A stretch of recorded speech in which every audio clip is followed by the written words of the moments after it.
Kali ini kita bakal nonton sebuah film yang berjudul Unborn. Film ini rilis tahun 2009 dan dibintangi oleh Odette Annable yang berperan menjadi Casey dan Ken Gigandet yang menjadi Mark. Film ini bercerita tentang Casey yang selalu dihantui oleh seorang bocil. Kemana-mana selalu diikutin nih si Casey. Sampai akhirnya dia pun mengetahui sebuah rahasia terhadap hidupnya. Jadi daripada penasaran, langsung aja ya kita tonton filmnya. Film ini diawali dengan Casey yang lagi bermimpi saat dirinya sedang berlari pagi menemukan sebuah sarung tangan. Lalu tiba-tiba dia ketemu sama seorang bocil yang langsung berubah menjadi anjing. Casey sendiri adalah seorang mahasiswi yang bekerja sambilan sebagai seorang babysitter cuy. Pas lagi nyantai, Casey pun lalu menceritakan mimpi ini ke temennya yang bernama Romy. Temennya Casey ini suka banget sama hal-hal yang berbau mistis. Bahkan dia aja sampai punya bukunya. Saat lagi asik-asik ngobrol, tiba-tiba terdengarlah suara kresek-kresek dari kamar. Casey pun perlahan-lahan mengecek anak yang ia jaga. Lalu dia melihat anak tersebut sedang melamun menatap sebuah cermin. Ia pun lalu kaget dan melukai Casey. Ngeri juga nih bocil. Zombie wants to be born now. Orang tua si bocil pun lalu minta maaf sama si Casey. Namun ya udahlah, dia memaafkan kelakuannya si bocil itu dan langsung pulang ke rumahnya.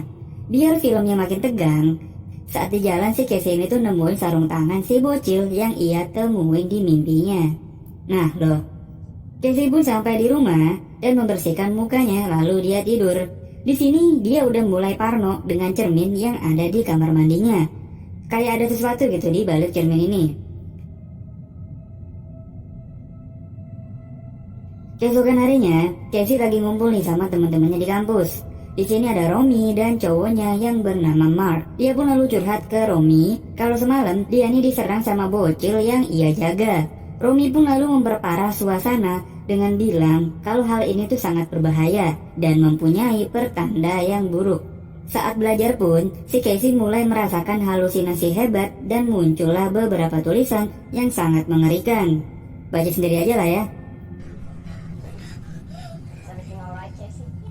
Keanehan ini pun semakin lengkap saat Casey memiliki sebuah gejala di matanya yang dimana hal ini hanya terjadi pada ibu yang lagi mengandung.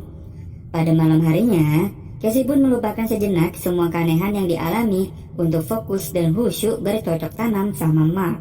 Setelah lega dan senang habis dicangkul, Casey pun bercerita tentang hubungan dengan ibunya yang tidak begitu akrab. Ditambah lagi, ibunya ini tuh mati gantung diri saat ia masih kecil. Jadi dia hanya mempunyai kenangan menyedihkan tentang ibunya. Dia pun ke kamar mandi untuk membersihkan cairan masa depannya Mark yang agak muncrat nih di mukanya. Namun, tiba-tiba si bocil ini teh nongol dari balik cermin. Akhirnya Casey pun menurunkan cermin ini. Keesokan harinya, bener aja kata si Romy, bocil yang Casey jaga ini tuh meninggal. Orang tua si bocil pun sudah tentu menangis terseduh-seduh. Casey pun kembali ke klinik Tong Fang untuk mengecek keanehan di matanya. Dokter dari klinik itu pun mencurigai si Casey ini anak kembar. Akhirnya, daripada bingung, dia pun langsung bertanya sama ayahnya. Dan bener aja, Casey ini punya kembaran. Namun, kembarannya meninggal karena tali pusarnya mengikat si kembarannya. Yang mengerikan, si saudara kembar Casey ini bernama Jumbi. Ini berarti... Lalu ia pun membuka kembali barang-barang peninggalan ibunya Casey. Di sini, Casey menemukan 3 barang, yaitu sebuah potongan koran, rekaman video, dan sebuah foto. Casey pun semakin tegang karena menemukan foto ibunya yang sedang hamil lagi bersama seorang bocil. Hari berikutnya, Casey pergi menemui seorang nenek yang bernama Sophie Kozma. Seperti biasa, ia pun ditemani oleh sohibnya nih. Pertemuan mereka kali ini tidaklah mengenakan, karena si Casey ini diusir sama si nenek yang sepertinya menutupi sesuatu. Casey pun tampak semakin penasaran sama apa sih yang diumpetin sama si nenek ini cuy. Selanjutnya, Casey meminta bantuannya Mark untuk memutar rekaman video yang ia dapatkan dari kotak ibunya. Casey pun merasa sedih karena rekaman itu adalah rekaman suasana dari rumah sakit saat ibunya gantung diri cuy. Casey pun semakin yakin kalau sepertinya ada yang aneh nih. Mark pun sebagai pacar yang baik mengajak Casey melupakan sejenak permasalahannya dan mengajaknya dia untuk dugem. Namun, niat baiknya Mark ini sepertinya tidak cukup untuk membantu Casey yang lagi asyik-asyik joget, masih aja dong digangguin sama si bocil. Casey pun menepi ke kamar mandi untuk menenangkan pikirannya. Namun yang terjadi adalah tiba-tiba ia berhalusinasi bertemu ibunya di kamar mandi. Untungnya ada Mark dan Romy yang langsung datang menyelamatkan Casey. Casey pun lagi-lagi bercerita tentang keanehan yang ia alamin sama si Romy. Romy pun menyarankan Casey untuk menaruh gunting di bawah bantal supaya mengusir roh jahat.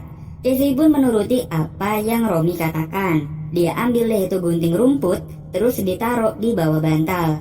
Ia pun mematikan lampu dan langsung tidur. Nah, ini nih adegan terbaik di film ini. Pas si Casey lagi enak-enak tidur, tiba-tiba dia bermimpi ada si bocil yang nongol di sebelah badannya. Tanpa permisi, si bocil ini tuh langsung membuka bajunya Casey dan merobek perutnya. Casey pun lalu tiba-tiba terbangun oleh suara telepon dari nenek Sophie. Di tengah malam gini, si nenek menelpon untuk datang ke tempatnya. Si nenek pun akhirnya memberitahu Casey kalau dirinya adalah neneknya Casey. Dan dia menyimpan sebuah rahasia besar. Dan malam ini akan ia ceritakan semuanya pada Casey. Semua dimulai saat nenek Sophie masih menjadi bocil. Nenek Sophie ternyata mempunyai saudara kembar yang bernama Bartok. Namun, hidup mereka sangatlah tragis karena mereka dijadikan kelinci percobaan oleh tentara Nazi. Tentara Nazi ini ingin melakukan eksplorasi pada tubuh bocil-bocil yang malang. Nazi pun menyuntikkan sebuah cairan ke mata para bocil tersebut cuy. Kebanyakan dari mereka pun pada mati dan sisanya meninggal. Namun keanehan itu terjadi pada saudaranya.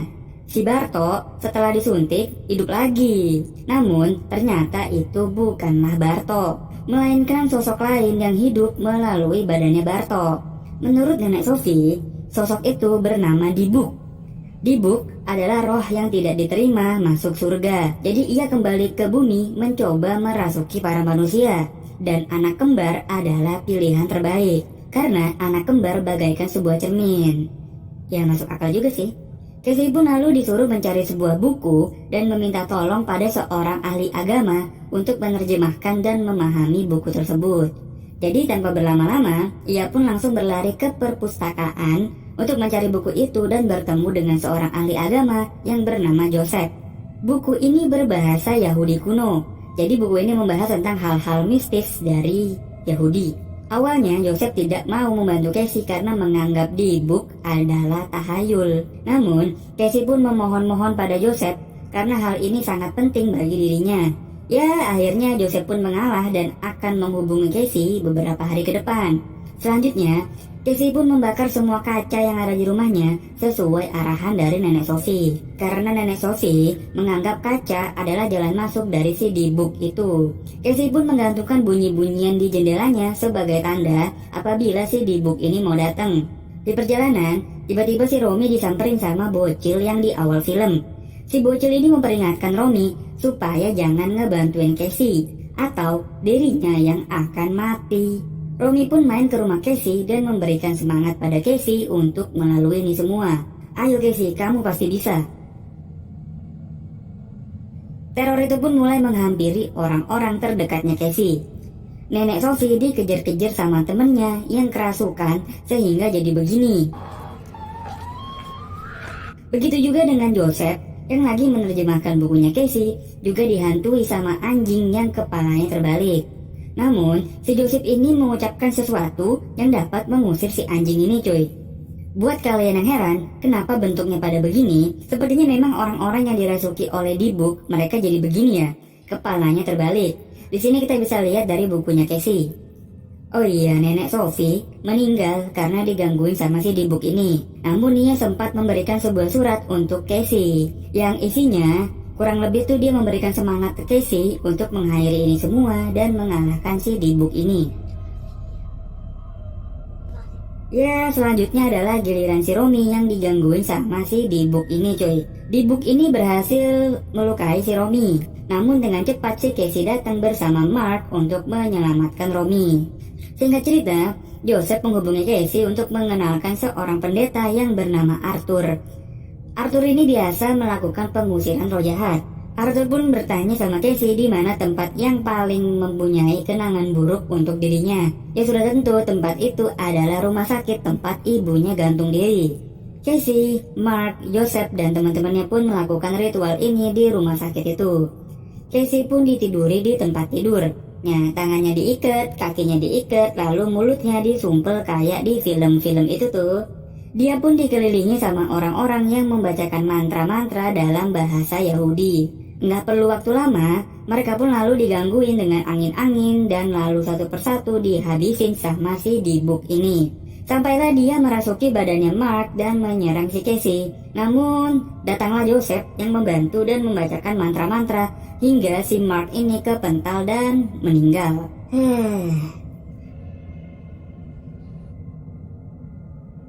Film ini pun berakhir dengan kehidupan Casey yang sendirian dan malang.